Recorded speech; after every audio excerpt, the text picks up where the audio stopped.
at 60%. Then we have liters per day per cow to 14.96, liters per kg per feed 0.78. Liquid nitrogen reliability stands at 88%. This is a daily intelligence engine overview.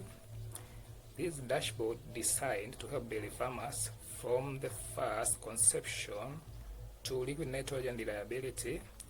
We also have genetics around this genetics performance dashboard. We also have nutrition efficiency.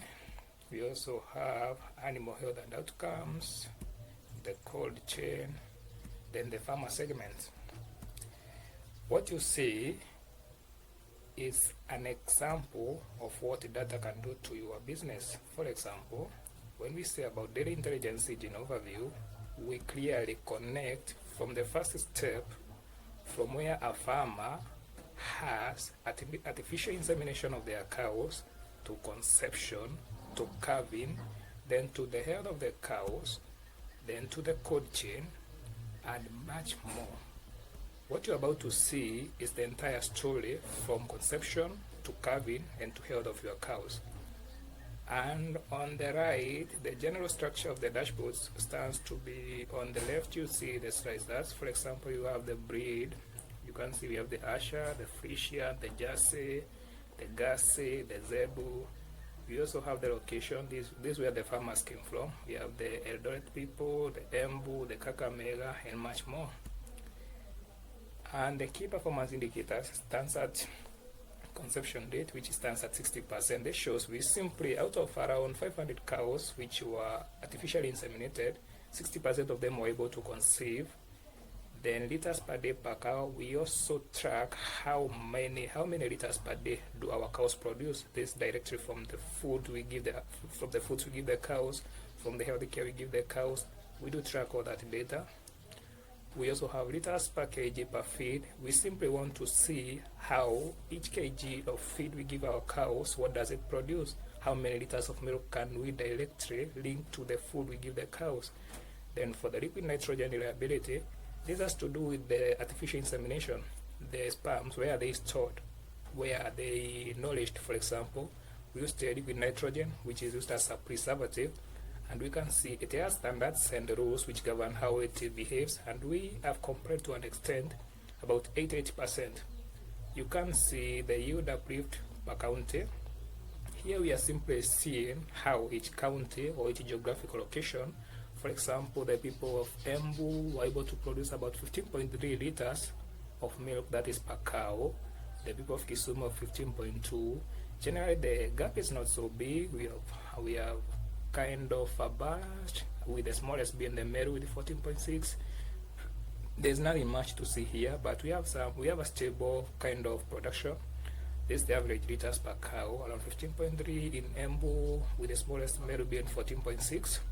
Then we have the January 2025 milk yield trend. This shows generally the data covers from January 1st to around 29th of January. This is the gap covered by the data.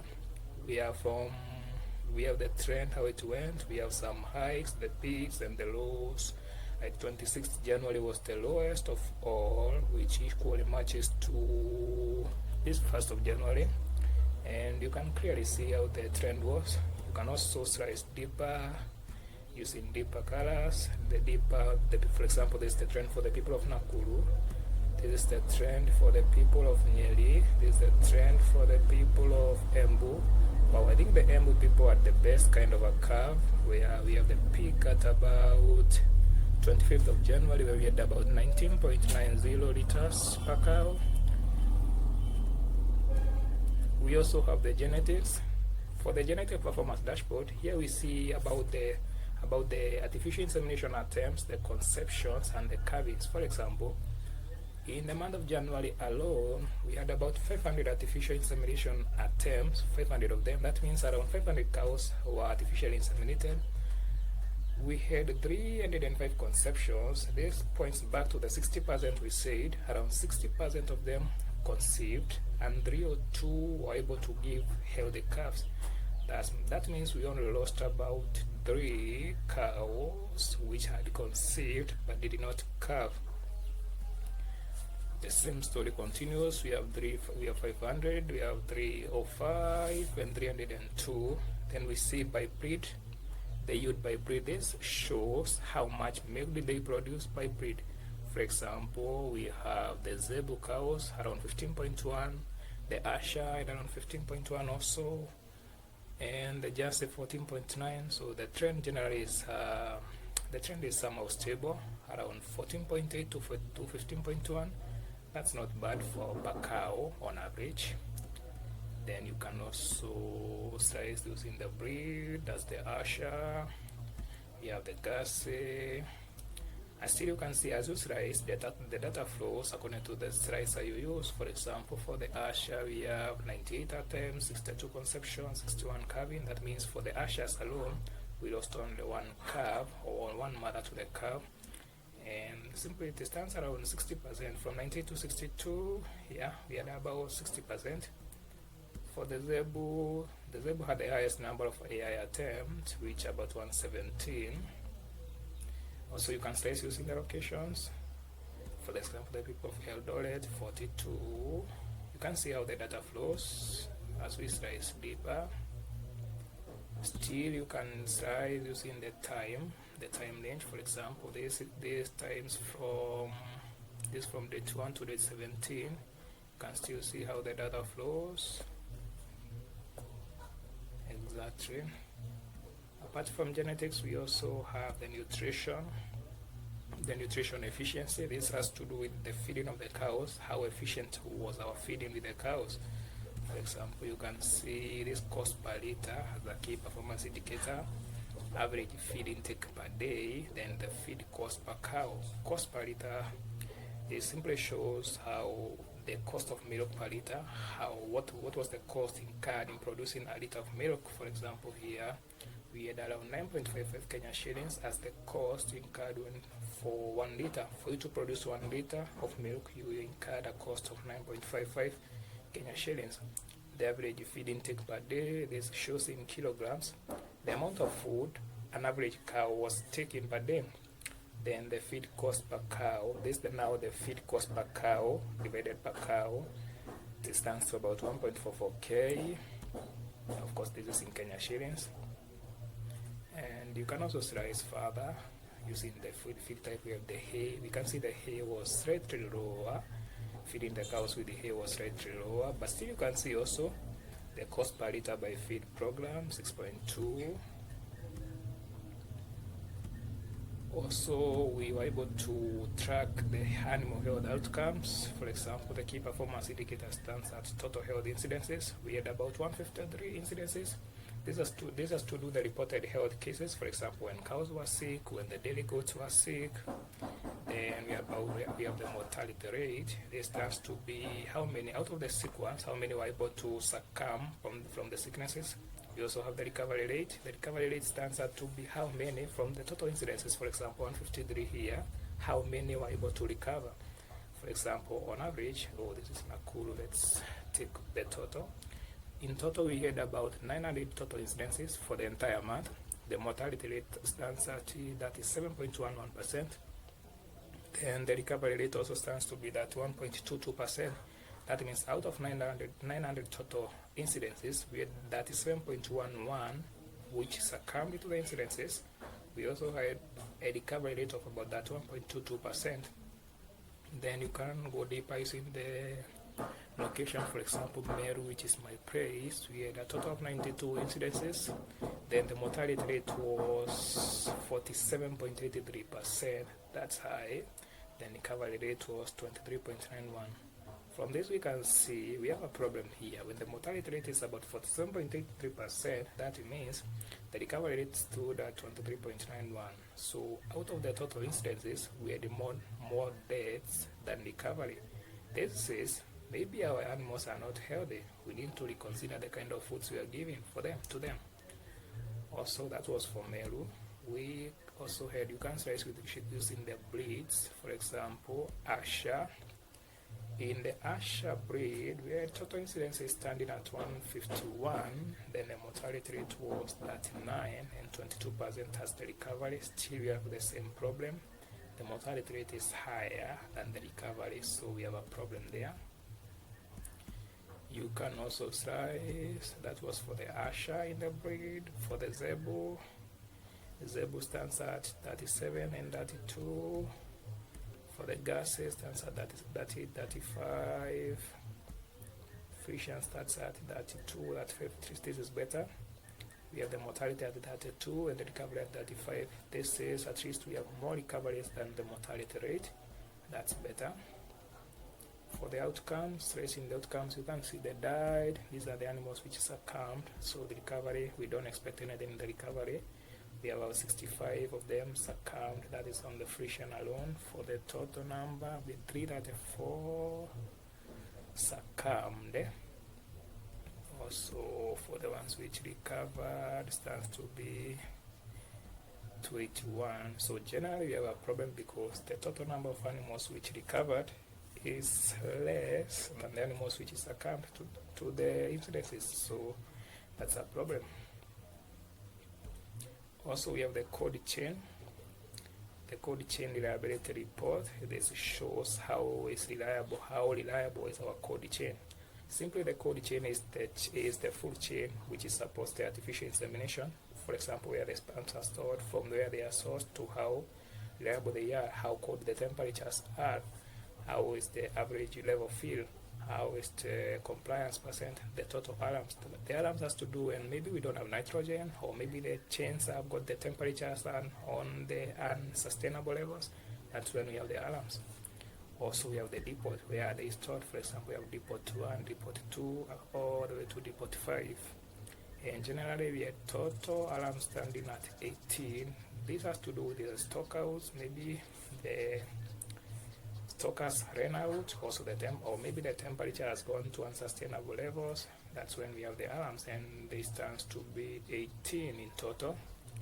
We had compliance standing at 88%, so I think we are doing well. 88% is not bad. We have the average field level at 62.27. This is the average field level of the liquid nitrogen. Average temperature was negative 96%. I think this is a good temperature for liquid nitrogen. For instance, for storing the sperms, I think they are able to sustainably be under all the way from negative 190 degrees to below Earth. That's good temperatures. Still, you can slice using the alarm flag, where these are the ones which had no alarms. So the alarms are 0 here. The compliance was at 100. Of course, when we have no alarm, that means the compliance is at 100. Then the average level field is 67.40. So we can use this as the baseline. So for negative 196.04, that's good temperature for them. Still, we have the 0 stockouts and alarms, of course. For the depots, that stands to be the average fuel level. For depot 2 was about 73, depot 1 was about 70, depot 4 was about 69, depot 3 was about 64. Simply this tells us for the 0 alarms, of course, here we have no alarms, so everything is good, and the average temperature per trend was also stable. Of course, we had the peaks, but still with the peaks, everything looks stable. For the 1, this of course when we had the alarms, here the compliance was at 0%. Of course, when we have an alarm, that means we have not complied. This stands to, for example, when we have the alarms, that means when we had the alarms, we were at 88%. Then when we don't have the alarms, that is when you see the misalignment here and there. That's for the depot. Let's clear that. For the farmer segments, simply this tells us more about the farmers, where are our farmers, what are our farmers producing, and much more. For this one, we have the total farmers. Of course, we had about 100 farmers here for the data. The average herd size stands to be about 5.28. I don't think we have a decimal kind of an animal, but for this, I believe this is an average. We have an average of 5. Each farmer has an average of 5, and I believe the biggest farmer has 9 animals here. The average production in liters stands to be 458.99 for the entire period, that is for the 30 days. Average yield by location, for the people of Kisumu are the best in production. They produced about 11.5k, that is liters. And the people of Eldoret were the least with about 4.3k. Also, the average feed cost by location, the people of Meru pays the highest for the feed cost. That stands to be about 10.6k, and the people of Nakuru pays for around 8.2k. The funny thing is, the people of Kisumu are producing the highest, yet they are not paying the highest. Why should that happen? Because, for example, the people of Kisumu here produce about 11.5k for the entire period on average. But here the people of Kisumu are paying at about 9.9k. That means there is some efficiency here. But look at the people of Eldoret here. They are producing the least, and also they are paying more. That's better. That's good. There's no problem with that. But here comes the people of Meru producing about 4.4k.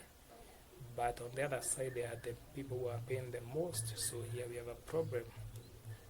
These people can be trained on how to do sustainable agriculture, because this is not sustainable. If you're producing this low, we don't expect you to be paying this much.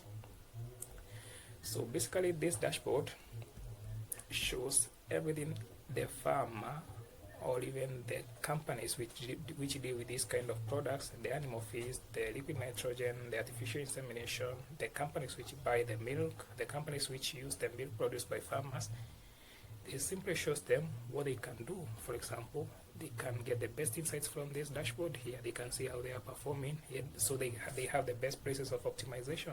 For example, you have about an average of 15 liters here, which is not bad, but not the best also. So seeing this one shows them what they are doing. At least they don't judge from the gut feelings. They judge from the real numbers. 60% conception, liters at 14.96, everything pretty they need from here. For the nutrition also, they can see, oh, this is the genetics. They can see how the performance for the genetics was happening, from AI attempts to conception to calving. The entire journey stands here. For the nutrition also, they can see the average food and the average production.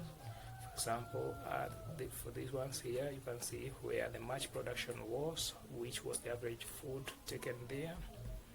For the cost per liter per feed, how whichever food was costing and how the production per liter was. Basically, this dashboard shows everything. A farmer, a company producing this kind of products, a company buying this kind of products produced by the dairy cows, where it stands. It gives you the best point to make decisions, the best point to see what is happening, the best point to see where to optimize. The main purpose of this dashboard is to help you see what you are performing, so you can focus on what is working and also work on what is not working. That's why I usually says data in, cash out. You bring your data. For example, this data shows you areas for optimization. You don't optimize on a blind spot. You just optimize from your data, from what you have been producing. And this gives you the best competitive advantage you need for all your stuff. Yeah, you can also visit my website as derrickbi.netrify.app. You can email me at derrickmarango@gmail.com. You can also WhatsApp me at +254 791 360805. And we can tailor this kind of dashboards to your needs. This is a generic dashboard. For example, it may not speak to your problems, so I usually tailor them to your problems according to the data you have. For example, maybe you don't have the daily data, you have the data about your sales, you have the data about your expenses, maybe you have the data about your, what else can you have? Maybe you have been selling some products, some special products here and there. I can help you see the gaps in your business using this kind of data. I also wish to see you, to show you where the engine stands. This is the model. We have I think I had about, these are 6 or 7. I think there are 6, there are 1, 2, 3, 4, 5, 6, 7. We have about 7 kinds of data, which I modeled into this relationship. We had the feed records data, we had the farmer's record, we had the milk yields record, we also have the health logs record, we also have the cold chain logs, we had the animals and the breeding events. With this kind of data, I was able to model this kind of relationship, which helps me to perform the calculations which you see on the dashboard. These are the data we had, the animals, the breeding events, the cold chain logs. We have the farmers, we have the feed records, we have the health records. With this kind of data, I can be able to model these kind of relationships, which are able to bring this kind of dashboards with the 6 pages and much more. So visit my website, see much about this. WhatsApp me, email me. Let's talk business. I usually say data in, cash out. You bring your data, I will be able to spot where your cash is leaking. So goodbye. Thank you.